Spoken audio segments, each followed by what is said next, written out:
Greetings from the Ariel camp. It's my second full day up here, and it's sunny, and I slept well, and I've just been blessed by wonderful people who are just so inspired. Yeah, so big ups to all the land and water defenders, all the lovers of life. I want to acknowledge that our camp is located on unceded ancestral territories of the Coast Salish peoples, including the territories of the Musqueam, Coquitlam, Stolo, Tsleil-Waututh, Kwantlen, Katzie, and Squamish nations. Hope I did that right. With gratitude to all my relations. So today I was visited by some chickadees who are so sweet in the trees, and yeah, just gonna give a bit of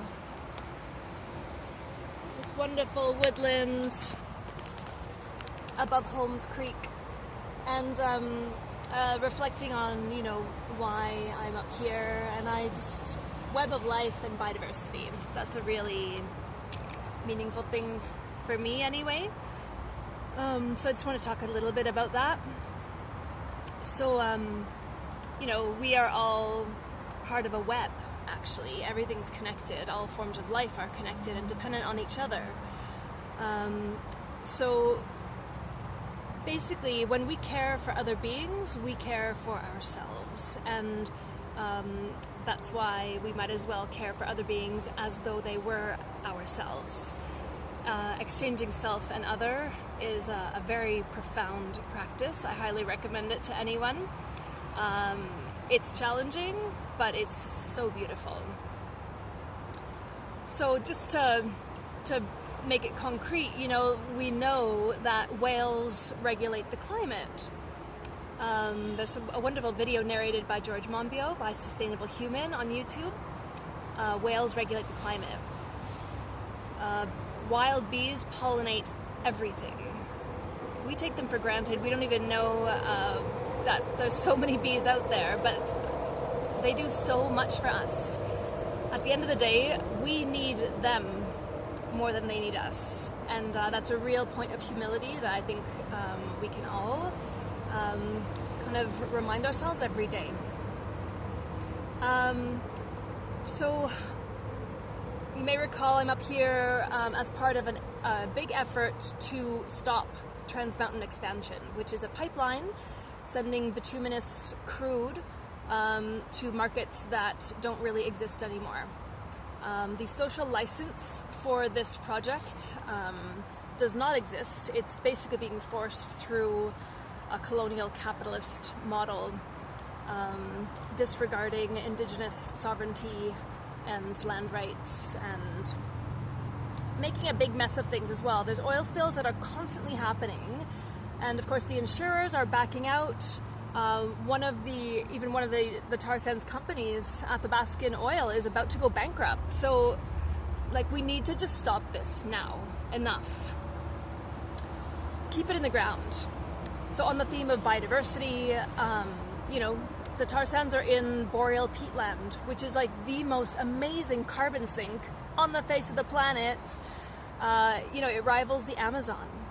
And to be digging that up and extracting this extremely expensive, I mean, expensive is an inappropriate term really, but extracting this tar sand, which is what it's called, it's a bitumen, it's really thick, really heavy, very expensive to process, and as a result, very expensive to buy as well. So peatland and boreal forests are much more, infinitely more valuable in the ground rather than anywhere else. So let's just keep that intact. Stop the tar sands, full stop. There's been a huge call to do so for years since that first opened. It's a scar on the face of the planet, on the face of our civilization, I dare say. It's horrendous. So bringing it back to love of life,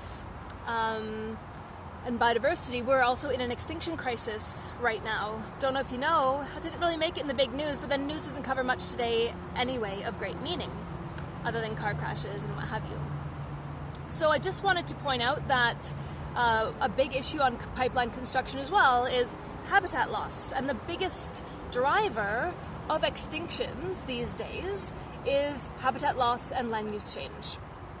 So to me, that would suggest that let's just stop destroying habitat and converting it into capitalist projects that leave a huge legacy of pollution and waste, and doesn't leave a very positive future for the generations to come either. The last thing I want to say is, there's some huge trees out here, and I just wanted to make a call out to the fact that BC is currently still logging old growth forest. Two wonderful gents recently hosted or held a hunger strike in Nanaimo, demanding that their MPs respond to their request to halt old growth logging. They ended it because there was no response from the government.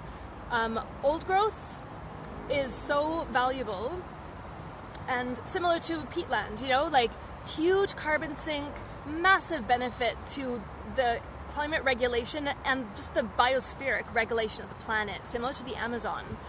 Carbon sequestration is massive by these old trees, and again, the habitat they create is just, it's so unique. You cannot regrow an old growth forest. There's species that are completely dependent on old growth. Spotted owl is one, marbled murrelet is another. Those just happen to be some birds. But, let's not even get into all the other forms of life that are reliant on intact old growth rainforest. So, the last thing I'm going to say is, in spirit of